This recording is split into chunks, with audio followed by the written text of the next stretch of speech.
Magandang araw sa ating lahat. Ngayon ay magluluto tayo ng sinigang na bangos with hipon.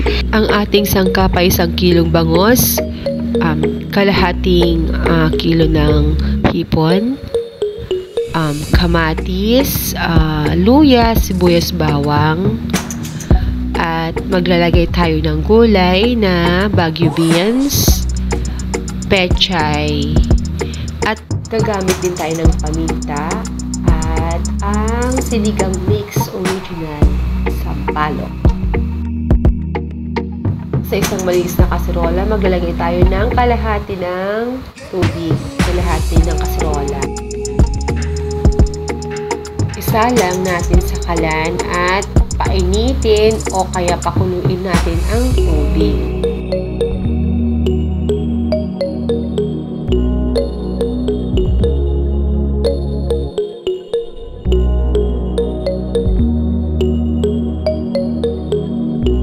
Pag malapit ng kumulo o pakulo na siya, nilalagay ko na yung mga sangkap, luya, sibuyas, bawang, at pati na rin yung kamatis.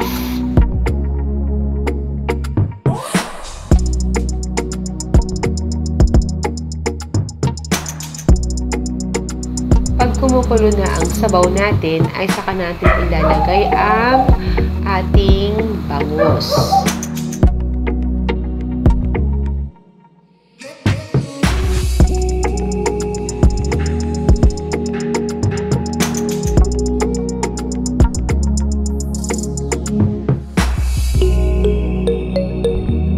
Takpan at hintayin nating kumulo.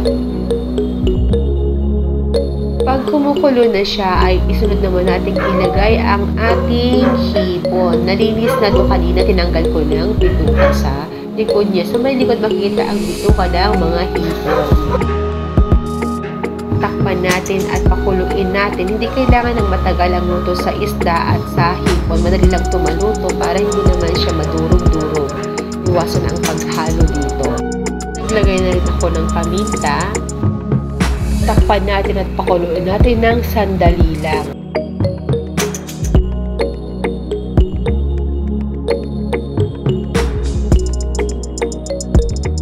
Gamitin nating pampalasa dito ay ang patis para mas malinamnam siya. At sunod nating ilagay ang Baguio beans natin.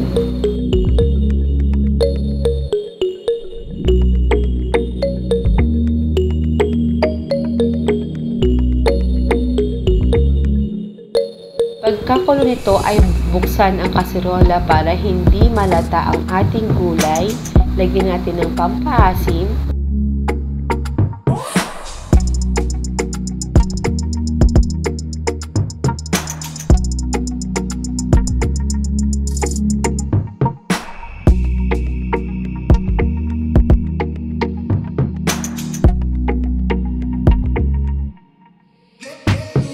At ilagay na rin natin ang dahon ng pechay. Sandali lang ang pagluluto dito para hindi ma-overcook ang ating mga gulay.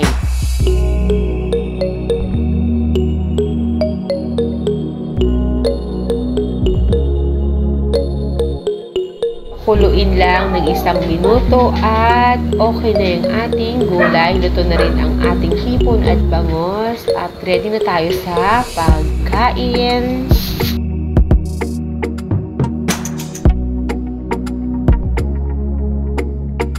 Salamat sa panonood at sana ay may natutunan kayo sa ating video ngayon. Hanggang sa muli nating pagkikita, ito ng ating sinigang na bangos with hipon.